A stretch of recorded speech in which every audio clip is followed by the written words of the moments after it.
Hello and welcome to another and potentially the final, but I'm not going to say the final in case we do another one to wrap up the whole of the season as we come to the end of the 2025 season of 24 races. Can tell it's been a long season, isn't it? It's a long season, long weekend. But yes, welcome to Race Talk F1 with your boy J Knox, aka J Knox to the world. And your boy Javier. As we review the Abu Dhabi Grand Prix, which was 24 out of 24, round 24. That's why I said 24 in this 2025 season. It's been amazing. Yeah, it has been, man. And there's a reason I'm wearing orange today. Ah, papaya boy. Normally we go over the whole race and we do a big build up to who's won the race and everything. But we have a championship winner this week. And congratulations to Mr. Lando Norris. He did it. He did it. And do you know what? It feels like the majority were happy for him. It doesn't matter if you're a Max fan, it doesn't matter if you're a Lewis fan, it doesn't matter if you it just doesn't matter. It was a fairy tale ending, innit? No, it was. It's like it was what was meant to happen. Yeah. And I tell you why, it's been a good season because it hasn't been a fairy tale story all the way through. Yeah. It hasn't been straightforward, but we'll talk all about that. But first, we've got to talk about this actual Grand Prix, the Abu Dhabi Grand Prix, the Yas Marina Circuit.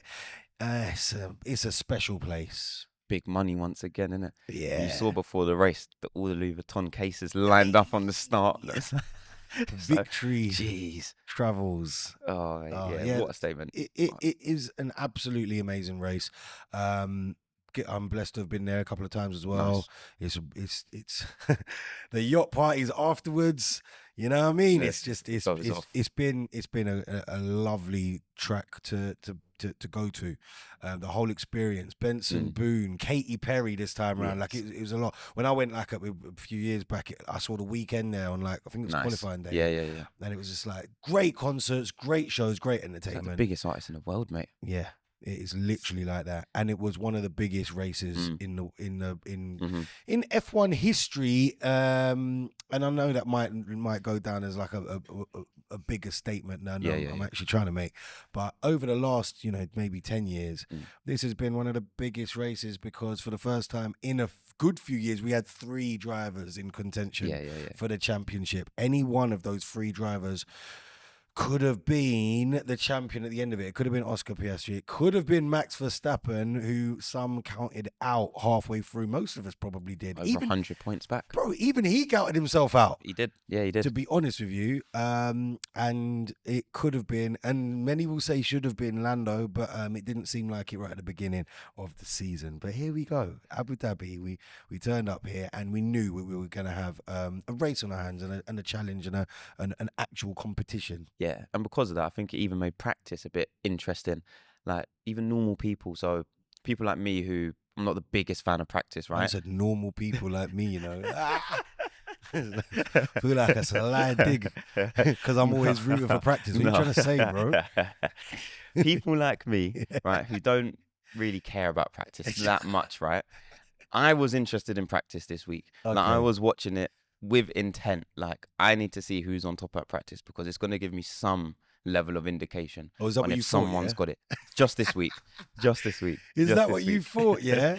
So I thought, let me do that. Man. And then I saw all the rookies out. Yeah. And I went, oh, mate, some of these guys, you're losing an hour. So FP1, this is what it was. It was all the rookies out. Not for all of the. It's I think some of the drivers had given up their cars earlier in the season because there's a certain amount of sessions you have to give up for the rookies. Yeah. And quite importantly, in McLaren, Lando had his seat for FP1. Yeah. Oscar didn't. Yeah. Material difference, I think, because man needed them practice hours, bruv, on this track. Lando needed these practice hours. And Oscar, now some going to say, I don't know if he really was, because I think Oscar is quite ice-blooded. I think he's just got it. But because his FP2 wasn't amazing, everyone was saying, oh, he's a bit rattled. And maybe it's because he didn't have his car in FP1. Like I said, I don't believe it fully, but I do think it made a difference for Lando. Yeah. I think Lando, he thrives off getting to know tracks. I think the longer he's out there, the better he is. Builds confidence for him, right? We know he can get in his own head a lot of the time. So I think him just getting the extra laps in.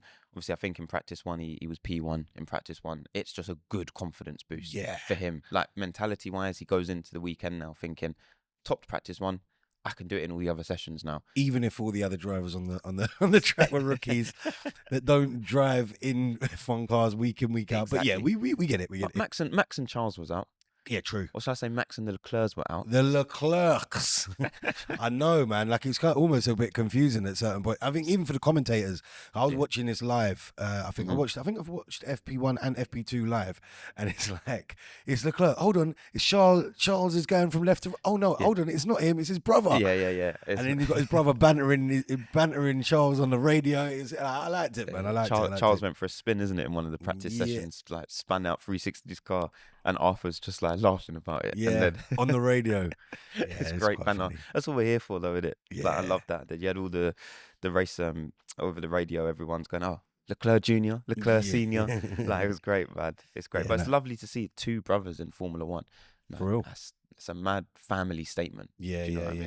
Especially like the Leclerc story, like with Charles, saying to his dad that he'd got this like F1 contract before he lost his dad, and it was like he talked it in. When people talk about talking things into existence, my God, did that guy talk it into existence?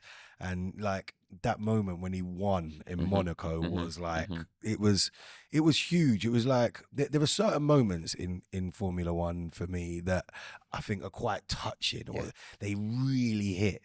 And yes, we've got a championship winner, and the championship was on the line. And this hit when Lando came across the finish line this weekend, and he was a world champion. That did hit. But that moment when Charles came across the line as the winner of the Monaco Grand Prix, when he wasn't the guy in contention for the championship, was a moment that hit as hard as when Lewis won at Silverstone in his last year with Mercedes, when he wasn't in contention for the championship. These moments in Formula One like move people. And to be honest, this weekend, watched the race at F1 Arcade and seeing the emotion in people when Lando was crowned as champion, like it was quite something for me as well. Yeah, no, it was nice. Something. Very vibesy there as well this weekend. Very, very, very, very, very. But yeah, so I was able to watch FP1, FP2 live and see all of that going on, and when I was watching it, I did think to myself, this is a confidence booster for Lando, and I was 100%. Really happy for him to be out there and be active. 100%. Weren't a confidence booster for Yuki though after he got hit by Kimi. So when people say, "Oh, Kimi, no," you remember, "Oh, Kimi pulled over and let my man through." Yeah. Like, no, Kimi's still learning the ropes a little bit, maybe. Yeah, and he went for a little bit I think it was a team issue though. Oh, so yeah. I think so. Obviously, Yuki's going through the pit lane now. Okay. Kimi's coming out, and the team have just let him out. Like, I think anytime a driver hits someone in the pit lane, Team's fault. You have to time letting the drivers out properly. So they've let him out, and obviously he's hit Yuki kind of side on to the backish. Yuki's floor damaged, so he had to go back to his old spec floor, which is like poverty spec floor for qualifying. So Yuki I'm not having that, by the way, because Red Bull have spent so much on this season's cars. I still think that floor is good. That floor's probably worth more than my house, bro. It's probably quite true. Which is all mad, isn't it? For a plank. Yeah, I always find it mad, how wood is more expensive than like an air fryer. Like, we live on air fryers, right? Like, the best invention to man at the moment, I think, right? Why is an air fryer £150, but a wardrobe is like $1,000 from IKEA? Yeah, it's wood, bro. It's the way it's been put together, bro. It's the engineering. The way it's been put I have to put it together myself. It gets delivered in a flat pack. What do you mean? They need to pay me to put that. I got no defense for that one, for real. No, but these floors are like engineered. Yeah. Like, I don't know what they must do to these floors, these planks, to like prevent the wear or to make them more aerodynamic or whatever. But yeah, he's gone back to his what you call poverty spec floor. So he was nervous going into qualifying, but don't think it affected him too much, to be honest. Yeah. Listen, Yuki's one of these people. I don't think much affects him anytime. Like, if I was Yuki, knowing that I didn't have a seat going into like next season and that kind of stuff, that would really send me. Yuki's cracked on this weekend. Like, full credit to him. He's cracked on the whole weekend. Bro, I don't know if I could do that. I'd be like, mate, I'd be all over the place. I'd be Garden thinking, and leave. bro, I should be on garden leave, 100%. Better make the rookie like rate, but just put Arvid Lindblad in the car from now in it. I'd be on all of that. You know, I'm on all of that. I don't like it. I don't think it's. Watching him, I felt really sad actually, because I don't think it's his fault that he doesn't have a seat next year. There's multiple stuff on this, right? So obviously, Arvin Lindblad came in FP1, to take Yuki's seat for practice, and he had a terrible time out there in Yuki's car. So this is the thing: he drove both cars, right? He drove Yuki's car, both cars, and Max's car. Talk to me about that. So the first time he drove Max's car, or the time he drove Max's car this season, I think in FP1 he put his car P6. Okay. Now this race he's going to take Yuki's car, and he's gone P15. That's a big difference, you know. Is that because everyone else is faster? It's because Yuki's car is a mess, if you want me. No, but I think it's that. Lindblad has all the answers, right? And now he's doing the Martin Brundle and saying, yeah, I know, but it's not my job to tell you. Like, he needs to come out and explain to us what the difference is between the two cars. Because I'm pretty sure he's the only person to have driven both cars, right? Fair point. We need a definitive answer from him. Like, whatever journalists are out there, pay the money in it. Like, pay the money to ask the mad question. You can't pay him Red Bull money, bro. You can't pay him Red Bull secrecy money. Red Bull will be giving him the bag. You don't say nothing. They're gonna have him on a mad NDA next year, bro. Because if he gets chucked out, he's under it now. Yeah, 100%, without a doubt. If he gets chucked out after 2 races like Liam and Yuki comes back in, that you NDA say nothing. And we'll continue to pay you, but you say nothing, and you do not drive. You don't even drive. You don't even drive home. Like, it's like that. Mental, innit? Yeah, but he's driven both cars, and he kind of seals, or what you've just said, kind of seals what we've been saying, which is the fact that Yuki's been done. He's been served one here a little bit. 100%. I don't understand how you judge him off the back of this. I just don't understand. Yeah, neither do I. You've put him in a car that he didn't want to be in, or that he didn't try to be. Like, to be honest, if they promoted him to the Red Bull seat when we thought they should have done it, which was in the break, like before the season started, and he started this season in this car, it would almost be one thing. Yeah. If we felt that the cars were even, it would be another thing. But the fact that neither of those things have occurred, and you've got these 2 Red Bull Racing Bull drivers that are driving in F1 next year, both way newer to the sport, both less experienced than Yuki, both with less of a track record than Yuki. Yeah. Yuki's proven himself. I'm like, I was upset for Yuki before, but looking at him this weekend, and I've just got a picture in my mind of like when certain activities that they've been doing, and Yuki's a bag of joy. He is. Yuki is like fun. Yeah, he is. He's when we've seen him at Silverstone, he's just there. He's good energy, smiling always. Great manners, like he's a lovely person. And you saw just in the media clips this weekend, he just seems to have a bit of a slower walk. Like they show like him putting, it's like 24 stickers for 24 races, and he's putting a sticker on the toolbox, whatever it was, I can't remember. But you just see him doing it as part of it's like with a heavy heart, and it's like a little bit slower, and it's like, bruv, I wouldn't be involved in all that, you know. Oh yeah, celebrating 24 out of 24. But what am I celebrating? Getting relegated to 3rd driver for Red Bull. Celebrating getting sacked, basically. Yeah. Off of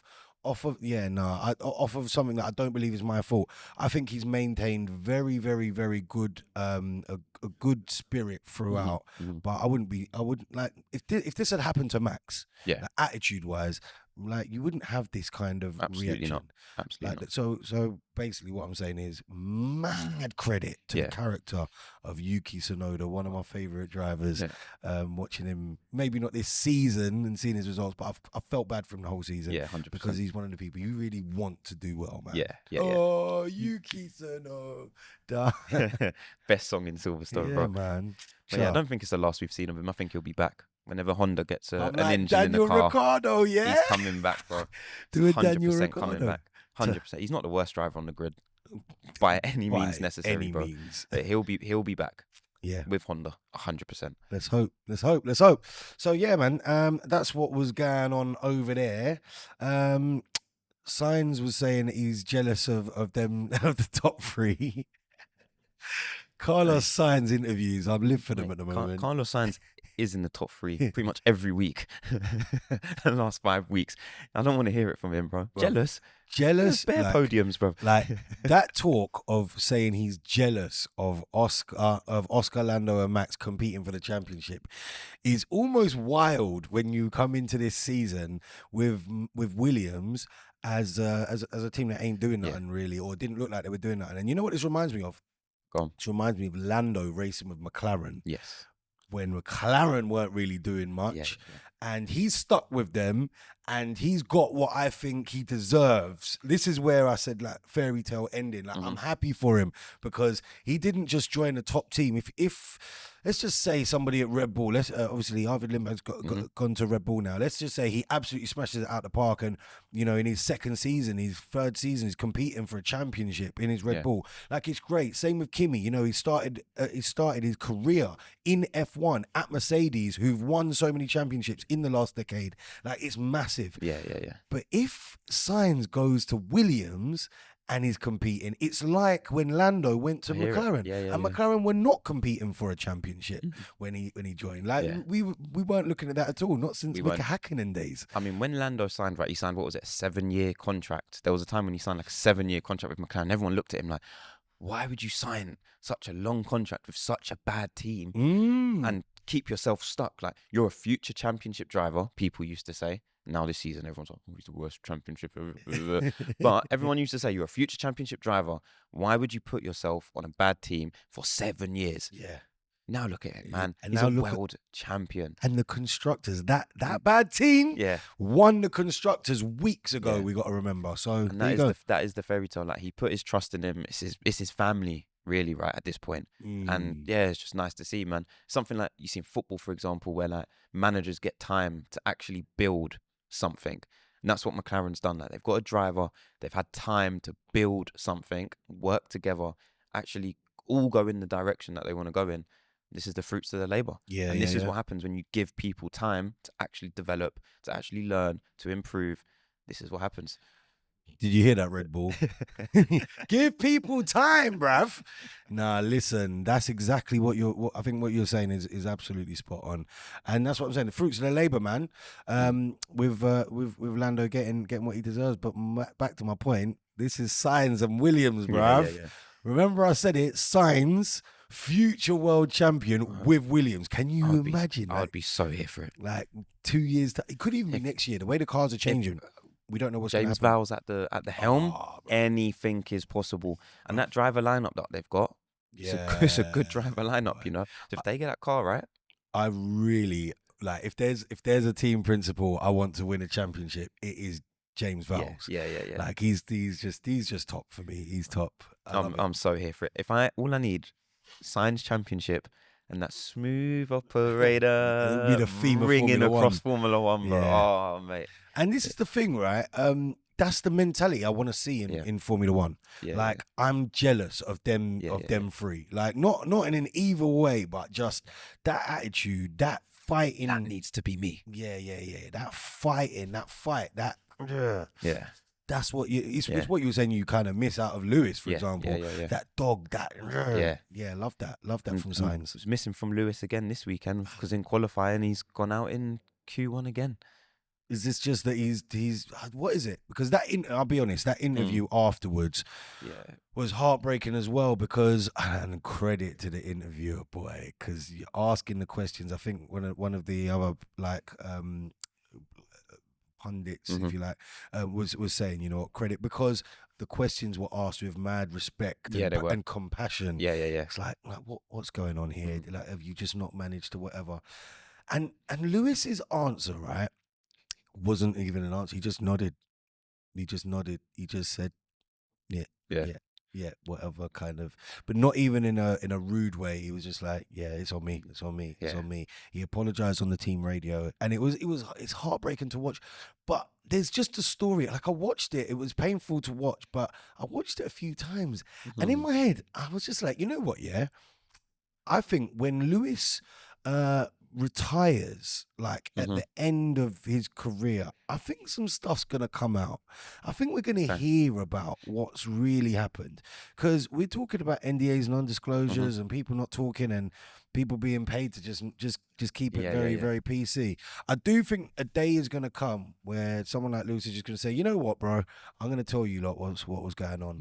And I think we're all gonna look at Lewis and be like, you know what? We didn't know all that was going on, and he's held himself in very respectfully over the time. It feels like there's some stuff that we don't know about, and he can't talk about, and he's just taking it. And you've even got who was it? Not Mark. Was it Mark Webber or Rosberg? Just saying he's almost putting a bit of a blemish on his legacy at this point. You got someone else saying, "Oh, do you know?" Another former driver saying he can't retire now because, you know what, he can't finish like this. You got all of this going on, mad, and I feel like there's still so much that we don't know, and it's starting to do my head in a bit, because I want to know what's going on, and we've just spent the whole season, it feels like, in the dark, and no one's telling us nothing, and we can't tell. I think in 20 years you might get a Netflix documentary. Bro. Ferrari story told. Yeah.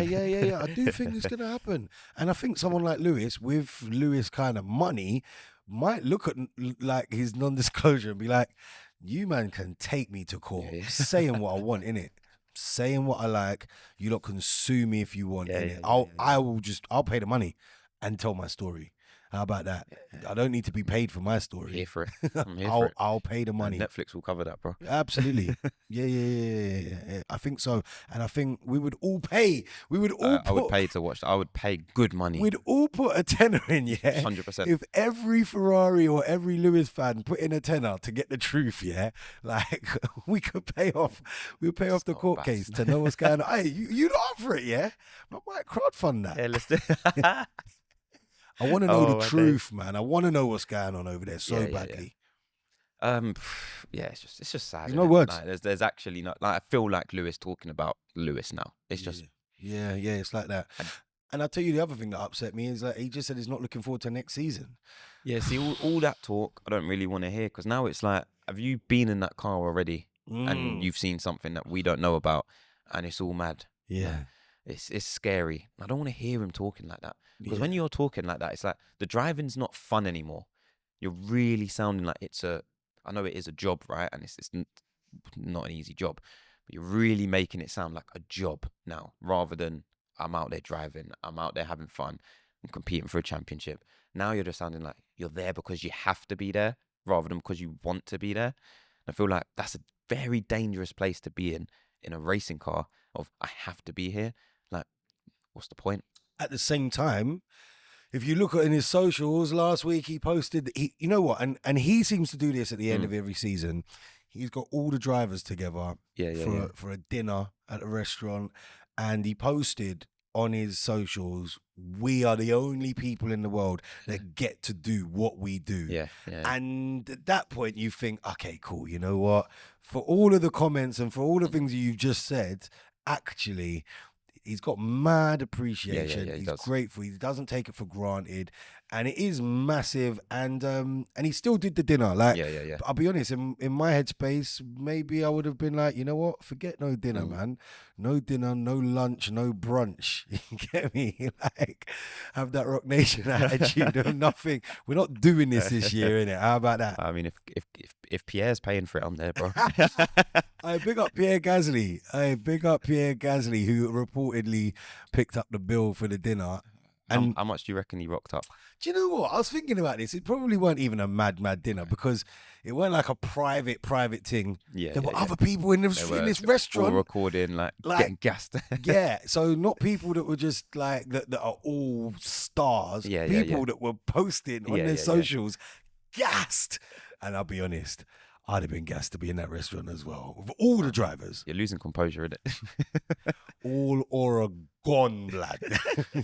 Now, on a serious note, like, what would you do? It's like, I don't even know where it was, but it looked like man were going up with their plates and that. It did, yeah, it did. Which is why I'm saying it's bougie buffet. Yeah, it I'm must be.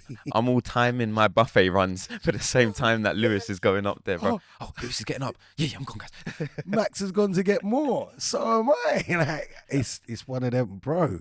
What a place to have been in. What a place to have been in. I mean, we met some people F1 Arcade last week who had also been in the same hotels at different points, and they were like, yeah, and you go for breakfast, you go for drinks at the end by the hotel lobby, and they're around. But this was all of the drivers. Yeah, it's nuts. What a room to be in, man. Yeah, man. But big up Lewis for organising it. Big up Pierre Gasly if he did pick up the tab.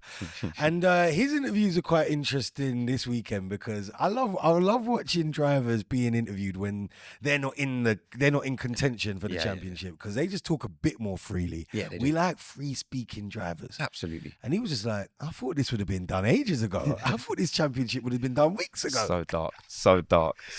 Like, Lando's been getting it this weekend, bro. From just every single angle, Lando was getting it. And I think it's almost inadvertently, because obviously Pierre's not the guy to be throwing shade at Lando. It's not like that. But at the same time, it's like, big man, why are you still competing on race 24 when you could have had this wrapped up? Because he said something about having it wrapped up just after summer. It's just like 6-7 races ago. I'm pretty sure they all like play tennis together and paddle. Yeah. I'm pretty sure they're just, you know, like the inside jokes. Bantering. I'm pretty sure there's bantering, but over F1 TV. Yeah. And it's like, it's just fun to see. Like, it is fun to see. It was an interview, and it was a statement which kind of it carries the truth, because McLaren got the job done, and the drivers just, you know what, credit to them, because they've let us have a good season right to the end. Absolutely, I'm not complaining. Yeah, but it should have been wrapped up ages ago. It should have been wrapped up. But then it could have been wrapped up by Oscar. This is it, man. Do you reckon Oscar? How do you think he's feeling after this Oscar weekend? is feeling like the biggest bottler in F1 history. That's how he's feeling. That's not me saying that he is. That's how he's feeling. Yeah. I think Oscar will be fuming with himself. What do you reckon he thought when he was looking at that? That's the second place trophy from last night. Oh, my goodness. I think he's angry. I think he's angry. I think he's raging. I think he's raging on so many levels. I think he's raging with his team, and I think he's raging with himself. And I feel like he's probably gone through some conspiracy theories. I think he's kind of felt like there's certain things he said through the season. I think he knows that there is a feeling towards Lando where people want Lando, and I don't think McLaren have been like mad biased towards Lando. Like some people are saying that they are and have been and whatever. I don't think they have been. I think that he's had a fair run. I just think that he's going to be beating himself up, and I think 100%. He's going to be doing the most damage to himself, and I think he'll get over it really quickly, because I think that's what Oscar does. I don't think Oscar is. I don't think people get into his head like maybe Lando. I don't think he gets mad bothered. I think he's just turned up to every interview and just been like, whatever. I'm doing what I'm doing. But I think he will definitely be beating himself up as the person that was leading this championship through the majority of the season. I think the interview we did care about though was when they were asking Lando. I know what you're gonna say. When they're asking Lando, are you going to ask your teammate to let you buy if you need to? I know, and they asked the question so strategically. Is there a situation that have you discussed that if this was to happen? It was the most awkward interview or reaction watching. And the thing to watch was the question being asked to Lando. Lando kind of pussyfoot around the answer, and Oscar's face. If it was me, I would like to think I would let my teammate buy, because that's just the type of person I am. But he knows that no one else is going to do that, bruv. Oscar was just looking down to the floor, and then Lando says that, and he just goes, It's not been discussed. I don't know what's expected of me. Definitely been discussed, bruv. Definitely been discussed. Oscar's just there sitting in the background like, you cheeky. Yeah, 100%. And do you know what? Like skipping forward to the race, we didn't have a scenario. I mean, that's what I would have wanted from the race, to be honest. 100%. Oh, bro, could you imagine if Lando was in 4th place and Oscar was in 3rd? What would have happened, bro? I mean, skipping forward to the race, we got to a place where Lando looked to me in the early part of the race. that this was going to happen. I mean, let's talk about it. Like, the race started with obviously Max on pole, and the race started with a very aggressive start from Max. The way Max moved from one side of the track right over, it was reminiscent of what Lando did to Max. What Lando tried to do. Well, he did that bit, but then he just didn't get he didn't get that turn. He didn't get turn one. Max did it, and Max got it done, and it was very aggressive from him, and he held on to P1 throughout lap 1. But yeah, just talk us through that first lap. Yeah, so obviously everyone kind of gets away pretty cleanly. Yeah, everything's fine, no real dramas. And then Piastri's just so close to Norris. Yeah, like, for the whole of lap 1, and sort of towards the end of lap 1. Piastri just gets a mad overtake done on Lando. He just looked like he had more grip. And he did it. He was on the hard tyre as well, and Lando was on medium, so his grip levels should not have been there.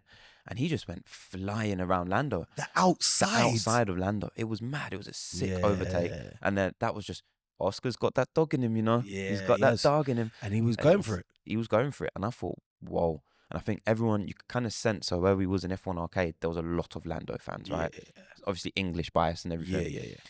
You could sense the mood kind of go, oh, like, what's going on here? Because Lando just looked a bit reserved, I would say, in the opening laps. The whole time, to be honest. Like, even through qualifying, I think everyone was saying, oh, Lando's a little bit, oh, Lando's on edge. Oh, Lando needs to relax a bit. Oh, Lando's a bit glitchy. Yeah. Like, and this is then what we saw. When it really mattered, and it's lap 1, oh, man. Lando's just not a lap 1 guy, bro. I think, you know, maybe it's that, with established qualifying drivers, with established drivers that are consistent, maybe like lead. I like Lando leading a race. Lando leading a race he's almost flawless.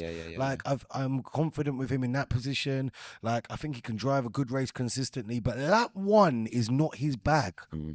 Just ain't. Fairs. I also think, though, that the fact that he knew he only had to come third, I think that plays on the mind of, I don't need to take any unnecessary risks today. Yeah. I just need to come third. So if Oscar wants to overtake me... Dangerous place to be, though, man. He's like, if Oscar wants to overtake me, he can overtake me. And then the team's going to give him team orders later to say, give the place back.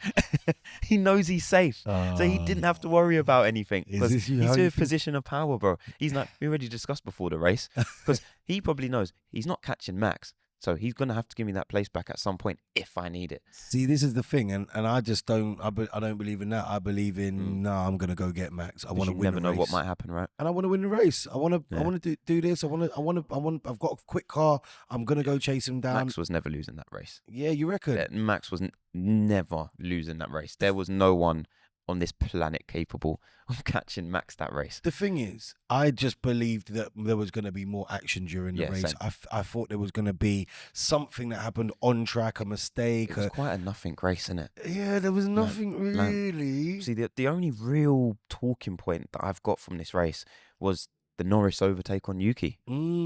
Let's talk about that then, because Norris, this is after Norris pitted, right? This is after Norris pitted, so he's chasing down the leaders, right? I think Norris came out in 9th place, I think, after he pitted.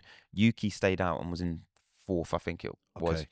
When Norris came out the pits, he was flying. Not a lap 1 guy, but I tell you what, the guy warms up. Yeah. And when he came out the pits, he was going for it. He done double overtakes. He just flew through the first 4 cars in front of him until he got to Yuki, right? Flew past them. It was like they weren't even there. And you're like, he's driving very quick. Like, he looks like Max Verstappen then, right? And you know, when I saw him overtake them 4 cars, I think that was a moment where it sat with me and I was like, this is a championship drive, you know? Yeah. I was like, this is a championship drive. Like, the pace he's showing and the quality that he's showing now, this is why he's going to be world champion. And when I saw him overtake them cars, I was like, he's going for it. I was like, it's done. It's done. There's no way he's finishing 4th in this race. Like, it's done. He's too good. And he is a fast race driver. Like, people say whatever you want about Lando. The man is fast. When it comes to racing, the man is fast. He can put fast laps in consistently. He is a fast driver. Yeah. But then he got to Yuki. Red Bull's obviously on the radio. Let's talk about this. Red Bull's on the radio to Yuki. You got Norris coming up. Hold him up. Yuki's like, leave me alone. I know what to do. Yeah. It's been discussed. It's been like, I know what to do. It's been discussed. Lando comes up behind him. Yuki jinks right. Lando follows him right. This is on the pit. This is on the straight. Yuki then jinks left. Lando follows him left. Now, can you do this? Is the question. You can't weave on the straight. Man, so, like Weaver Yuki, you know. Now, this is where I rate Yuki because, you know what? I know what to do in it. Leave me alone. Yeah. And this is what he was told to do, you reckon? No, I think the instruction from Red Bull was, whatever you do not let him pass you. Yeah, that was what he was told to do. So he's done everything he can. He's almost thought, yeah, they give me a penalty, cool. Like, as long as I don't hit him, there's not that much trouble we can get in. And even if I do... Oh well. But at the same time, we can fire me. What are you gonna exactly? But what are you also gonna do? I mean, I think they wouldn't be mad at it. Like Red Bull wouldn't be mad at it. Like from an FIA and from an actual might get mad techie in it. Perspective, you might say he's been watching too much F1 movie. Yeah. And operating under Plan C for chaos. You know what I'm saying? But the reality is, and this is where, like I said, I rate Yuki because man. I'd have just let him pass. No, he's still the reserve driver next year, so he has to stay in good spirit. He has to stay in good vein, innit? This is why they kept him as a reserve. This is why. But he tried, right? He done what he could. Obviously, he was on old tyres. Lando was flying. It's not really much you were going to do, to be honest. People said, if this was Sergio would have been able to keep him behind. I don't know, man. Lando was flying. Lando was driving like a real G. Like what he pulled out in like a few laps into the race, and then obviously after pitting, what he pulled out, the way he was moving past cars was something else. It's reminiscent of there's two races, one with Max and one with Lewis, where they started at the back and they've just weaved through this field. And to be fair, we saw this from Lewis this race. Like it's like Lewis's sweet spot is starting P16, 17, 18, 19, 20, and cutting through the track. Like that is like Lewis's sweet spot, boy. It is. Because and it's nice. It's like he enjoys that bit, cutting through, actually racing, wheel to wheel, bam, getting through people. Isn't it? Yeah, it is. And then he gets to like P7, P8, and that's okay, cool. Yeah, that's as much as his Ferrari's got. It's his favorite position this year, isn't it? P7 ish, 6-7. Literally though, going back to Lando, he's cutting through the track. So Yuki cuts him up. Yuki cuts him up, weaves on the straight. Lando's following him. So he cuts left. And then Lando just decides, if you're going to do that, I'm going to overtake you off track. Regardless. Nah, that's how I know you're saying it was. But in reality, when I watched this back, and I've watched it a few times, when you're watching the view from behind the drivers, it looks like maybe Lando should have just backed out of it. When you watch it from a view from in front, you see Yuki move and Lando is trying to go around him. But at this point, it feels like Lando's got all the momentum and he's committed to the overtake now.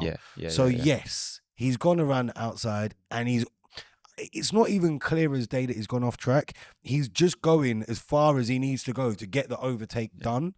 And he's going for it and he's committed to it. The only question for me is, what if this was somewhere like Monaco or Vegas where there was a wall?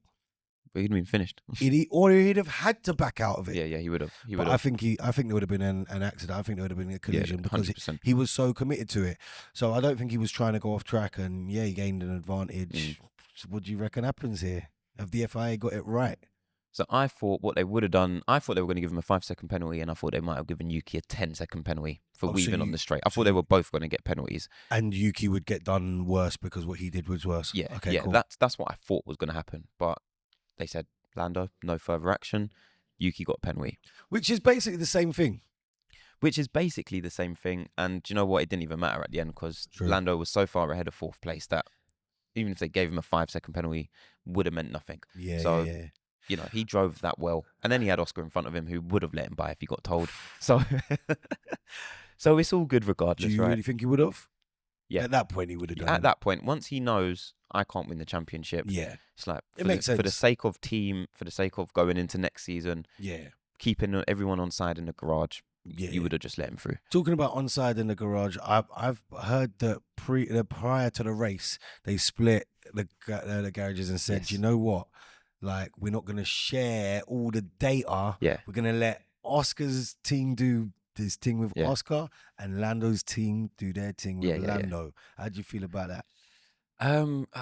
It's such a tricky one because one side of me is like, I'm so here for it. But then the other half of me is like, it's so disagree because I think you're in a team for a reason. I think you give all the data to everybody, and then you let the drivers go out on track and do what they're paid to do, which is race the hell out of a racing car.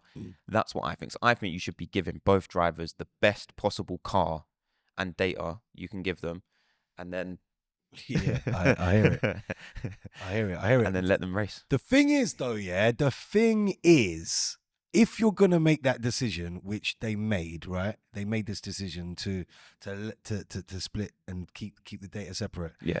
Then you can't come on the radio and say, we're going to ask Oscar to pick up the pace. Yeah, this is it. Because this is what happened, And I don't think you can ask anything of the other driver. No, you can't. If you've done things in the way that... Whose decision do you reckon that was? To actually split the garages? Was that a Zach Brown thing? Is that a Oscar Orlando's gone to Zach and said... I think it's...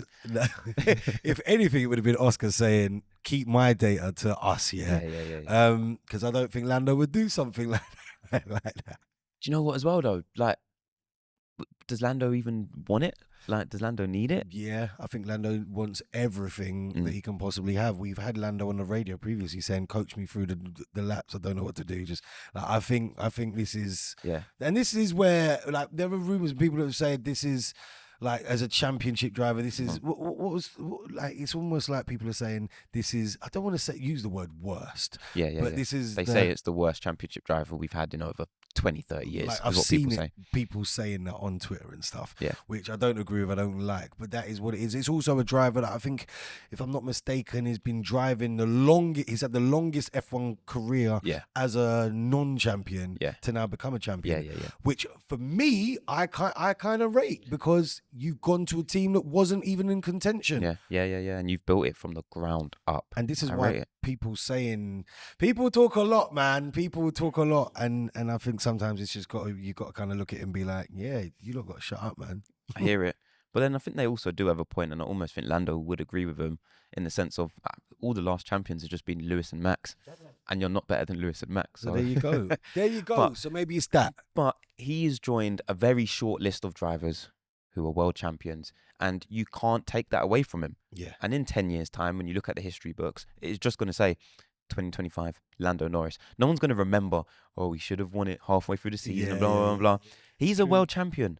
And he also done it against Oscar, right? Like, it's not like, he was clear number one driver and he's ran away with it and blah, blah, blah, blah. He had to fight with his teammate for this championship. This is satisfying, I think, for Lando. When Lando goes away and thinks about it, it will be satisfying. Because everyone can say, you got rocket ship. Yeah. Had to fight his teammate in another rocket ship. And this is the thing. Max doesn't have that. I don't think Max has got the full backing. He's clear number one, and his team have almost sacrificed the second the second seat, which is a real interesting one, right? Because as a team, Red Bull, for me, have sacrificed the Constructors' Championship here. Yeah, they have. Like, you've tried to win it all, but with one driver. And with McLaren, I think McLaren have had a whole different strategy altogether. They've given both their drivers the absolute most amazing cars, and they've let them race like in a way that Red Bull, I don't think ever would. Red Bull are going to call priority on Max every single time. But McLaren have let them race. McLaren have won the Constructors, and they've come away with a driver who is the champion. They've actually aced it. Yeah, they have. I think more Formula One needs to do more for the Constructors' Championship, you know? I feel like it's not a big enough thing. Yeah. Like it's just like you walk in the street, right? You're never going to see someone wearing a McLaren Constructors Championship 2025 t-shirt. It's always the driver championship. Do you know what I mean? It's more cared about. It's more loved. That's what everyone watches Drive to Survive to see.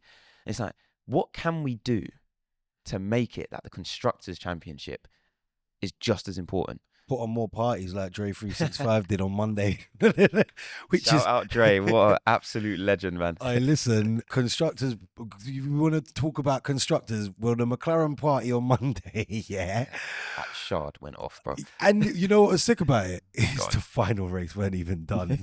That's what's kind of funny, to be honest. It's an absolute flex, bro. Absolute when flex. you're having a victory party before the season's over, like, it's a flex. And then winning the Drivers' Championship after. It's like, Well, do you know Ultimate what? flex. That's what we didn't know if it was going to happen. Yeah. But yeah, now that's happened. Wow, what a flex! Yeah, it's yeah, good. it's wicked for them. So that's what they can do. More parties like that, to be honest with you. But yeah, McLaren have really done it. Lando's done it, and the mood at F1 Arcade afterwards was very much that it's what everybody wanted. Yeah. It's what people wanted, especially like we want a British, like call it British bias, but we want a British racer to win. So yeah, it was good. It was good. It was good 100%. vibes. Max weren't happy at the end though. Was he not happy, or was he happy with what he'd achieved, knowing that he'd done the best he could do? Definitely happy with what he achieved. He knows he shouldn't have been there. He was over 100 points. Was it 110 at one point? Bruh. 110 points behind Oscar. And he brought it back to 2 points, right? I think you saw GP crying at the end. Obviously, I think he's had some family stuff going on, or some stuff in his personal life going on. But this is how much it means to them, right? Man just won the race. Your driver won the race, and it was head in his hands.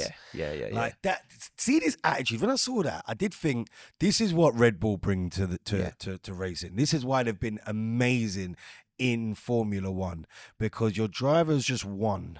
Like this, the final race of the season. Yeah.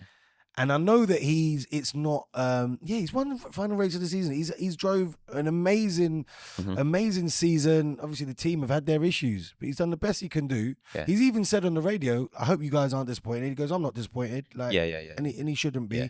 And it was head in your hands moment for the pit wall. Yeah. No, it's sad. That's something, isn't it? It was something though. It was cool. It was cool. I wouldn't have had my head in my hands. I'd have been more happy with what they've done. Yeah. No, I think that's the standard they set themselves to. Do you know what I mean? And that's why I rate it. I'm more a Lando boy. I'm more a Lando. I did the best because if Lando, and he was saying this beforehand, and I do think it'd have been like this. If Lando didn't win the championship this weekend, he'd have been gutted with himself. But he'd also just be, you know what? I'm glad to be here. I'm glad to do this. I did my best, and it wasn't to be. Yeah. And he'd walk away, and he'd beat himself up, but he'd still be quite happy with what he'd achieved and whatever, knowing that he'd given his all. Whereas Max would have been kicking cans. You know what? I think Max was. I think he was all right with it. You know, because I think this has almost been so for him and what he's done. I think it's been, even though he didn't win this championship, right?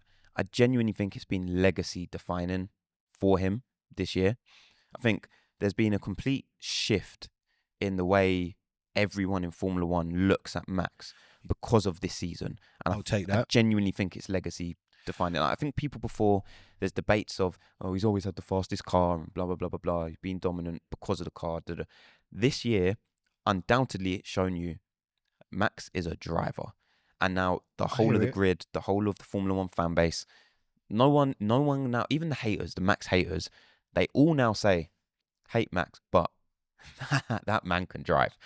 And that's what I think he knows for himself this year. Definitely take that. I think he's shown himself. But I think we've seen differences in Max's character over the last year, maybe 2 years, that have been different. His attitude has been a bit different. Yeah. When it was Max versus Lewis, right? I think there's been a real, like, there was something dislikable about things that he did, where I don't think we've seen that much over the last year or two. Maybe he's just matured a little bit, but I'm actually a bit cooler watching Max interviews now. I don't think it's the same, and and there's certain things that have happened, and I just kind of look at it and I think to myself, maybe that 2021 championship affected Max more than I think I realised, because watching Max over this past year, for example, has shown me that Max wants to win on Max's merits. Yeah, 100%. Like, Max is very much about his own achievement, and actually maybe that bit of Lando is in, you know, we always attribute this characteristic to Lando, but maybe Max has got it more than I realise, where he beats himself up if it's not all on his own merits. That's why he's cool to not win this season, because he knows that he's done his bit, and it's not down to him. He didn't have the car at certain points, and he's proud of his team. They've done the best that they can do. But he beats himself up maybe beat himself up quite a lot, because the whole media, people lost their love for Formula One off the back of him winning in 2021. No, he doesn't want to carry that. No, he wants to win it fair and square, and I think watching him over the last couple of years, it just made me think maybe that whole thing affected him more than I realised. And his character's toned down a little bit, and he doesn't come across and he doesn't do some of the kind of entitlement that it felt like he had in 2019 and 2020, and the disrespect he had for everyone. It doesn't seem he has a level of disrespect for others anymore. It feels like he's just knows himself a little bit more, and he just wants to talk through his driving. And I think what people have liked through the season is that he's shown himself he loves driving. And as F1 fans, we just want people to drive. And he's been driving GT cars, he's been driving sim cars, he's been driving everything with 4 wheels. And I think that's what golf the difference. I think that's what the difference has been. Yeah. It's true. We've just seen that. On interviews, right? So after the race, one of the interviewers, they asked him, so they said, end of this generation of cars. I think you're happy with that. Max's response, yeah, I'm happy with that. In the last few laps, I thought about it for a bit if I should be enjoying it. But no, in the final few laps, I sped up a bit so I would cross the line faster. and that's what Max is, isn't it? And, you know, I think there's a lot of Formula One fans that are happy that this generation of cars is done now. Now, obviously, we saw it in this race as well. The cars are massive. Overtaking's difficult. Like, there wasn't that many overtakes in this last race, right? Where we were hopeful for mad eventful race. It wasn't that eventful. It's been like that for quite a few races this season. And yeah, let's hope that the new regulations. It's time. I think it's nice that Lando gets that final win of the regulations. He closes it off. And now next year, let's go on to something new. Start again. Yeah. 22 drivers on the grid. 11 teams. This is where it all changes, and different cars. You happy about the change? Do you know what? I'm happy that there's a reset. Okay. I like change, but there's certain changes I don't like. For example, how close was Max Verstappen this season to winning the championship? 2 points? 2 points. Do you know where you could pick up 2 points? Fastest lap. You knew where I was going. And partway through this thing, like the FIA have changed the rules to say no more fastest lap. Now, through the season, Lando actually got 6 fastest laps. I think Oscar got 6 as well through the season. Max got 3 fastest laps. But it allows for different strategies, because it does. You know what? If fastest lap was still a thing, then maybe Yuki Tsunoda would be pitting, getting new tyres, and nicking a fastest lap 100%. Off of Lando. And the 2 other Red Bull drivers, since they got 4 of them. And the Racing Bull drivers, and they're good. The Racing Bull drivers have been quick. So you know what? One pits towards the end and nicks a couple fastest laps. Max strives for fastest laps, because on a race like yesterday, what I would have liked to have seen, right, is I would have liked to have seen what Lewis did a few years ago when I think Rosberg he was competing against, and he backed up the pack, and it didn't work for him. But I wanted to see, Max was so far out in front, like you mentioned. Well, I wanted to see him pit, take the chance, pit, go put on some new tyres. Maybe that would have backed up the pack, depending on how it would have been, and you know, Lando would have then had a challenge, because you know what, maybe Charles, I think was mine, would have been trying to get past him. Alonso looked quick, but you close the pack a little bit and you back them up, and maybe we see some overtakes. You have Max. It's a risk every time you go in the pits. What could happen? It could be a slow stop. Like anything could happen. So you've got that going on, and then you've got the just the chance that he could nick a fastest lap, which would have been an extra point. Now that point could have made a difference. If they didn't change this rule, and through the whole of this season, the fastest lap was a thing, and that's what it comes down to. So for me, changes are good, but not all change is good, and I'm still annoyed that change got made, man. I hear it. Yeah, I am with you on that. That could have changed this championship. And yeah, I'm talking about, you know, Max potentially winning. I don't know. It would have just added something different in it. Yeah, 100%. Added a little bit more seasoning, man. FIA made it slightly blander than it needed to be today. Well, let's hope next year is not bland. Let's hope all these new regulation changes, it brings hundreds of overtakes per race, loads of drama, loads of action. And that's what I want to see. And I think there's going to be more electrics in the car. They've had this overtake button. I like to think that it will mean more like next season. And like I said, we get more overtakes. And you got Team Sport karting, they got an overtake button, don't they? No, I know. Or F1 Drive. They've got it there. You know, they say F1's the pinnacle of designing and engineering. Yeah. The go-kartings at Team Sport had it first. And that's where it comes from, though. They come from It's karting. mad, innit? It's So mad. it needs to be in the karts so that people can come through the karting and end up in Formula One. This is it. Bro, if Max and Lando had finished on the same amount of points and the same amount of wins and everything was the same, I'm telling you, that last race needed to add an additional race and just have it as a karting race. So hold on. So if they finished on the same points, what would have happened? Then I think it goes down to who has the most wins. Okay, I cool. think. That makes sense. But yeah, if they had the same amount of wins, then Just- I would have wanted to see a foot race. These are athletes. We talk about how fit they are. They do bare training, innit? Bare training. So yeah, I would have wanted to see. Who do you reckon wins out of foot racing, Lando and Max? I'm backing Lando on that one. I was going to say, I think it's Lando. Yeah. I think it's Lando just looks more muscly. He looks more, but Max has got long legs, so he might be deceptively lean. quick. Yeah, he might be. I'd like to see that. That's why, like in the before the race weekend really begins, when we've seen them playing football, I like it, or paddle, whatever it is. I like seeing that. Yeah. Speaking of football, we had Mika Richards and Thierry Henry on the grid. Great interview before, man.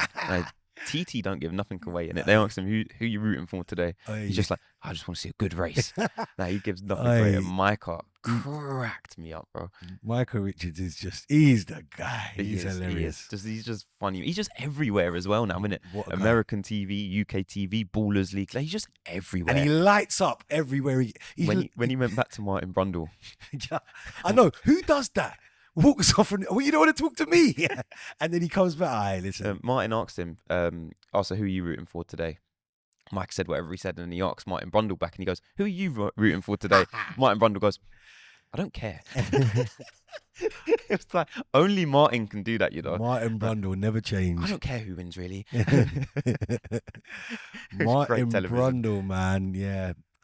Listen, overall, it's a spectacle. It's been amazing. It's been a season. Like, we might even come back and just talk a little bit more about the season. Do a good review of the season, I think, in another episode. So make sure you stay tuned for that here at Race Talk F1. Make sure you tag us in all, or make sure you share this. Most importantly, to be honest with you, with people, so they can see exactly what we do. This is what we do here. We review every single race. We're not here to give you every bit of breaking news after every single piece of F1 news comes out. What we do here at Race Talk F1 is we review the race weekend. Whether you saw the race or not, you can come here, you can get an understanding. We'll fill you in on what's happened around the race as well as what happened during the race. That's what we're here to do. We review it here from South London. We're here at Box Park Croydon. This is what we do, and that's the essence this season, or what it's been, of Race Talk F1. Absolutely, yeah. It's been a good year, man. Thanks, Jay. No, man, thanks for being here every week. Wicked, man. Regardless of the late nights that we sometimes do. We party hard. We go out. Jay had me out last night doing the mad thing.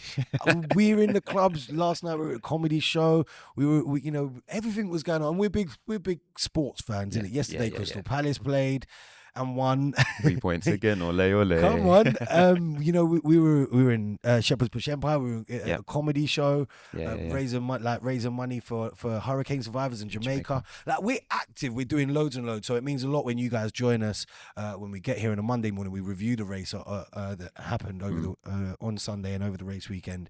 But there's loads going on for us, man. And it's lovely to have you guys that join us on our journey. For everybody who's just joined us in the last few races, listen, welcome. We're glad you're with us. Like Javier said, we're going to do another one just to wrap up the season, and then obviously come back for 2026. But absolutely. yeah, man, we might have to do some bits in between as well. Absolutely, we'll try and get some people on. Yeah, I think we'll do some interesting stuff. Yeah, watch this space. But yeah, just to say what Jay said, thanks to everyone that has liked, that has shared, that's engaged with any of the content we've put out. Like, goes a long way. So appreciate every single one of you for tuning in, man. Please keep subscribing and following us on TikTok and on Instagram, and personally as well, where you can find me at Knox, obviously, on absolutely everything. And me, your boy Javier, at One Have. There you go. I've got to change in my phone book now to One Have, because every time I go to tag you and something, it's One Have. So when I go to phone you, I type in One Have and it's not there. But yeah, I'm gonna change that. It's been amazing. We'll catch you on the next episode. But for now, it's been Knox to the world. And your boy Javier. One Have. At Race Talk F1. Peace.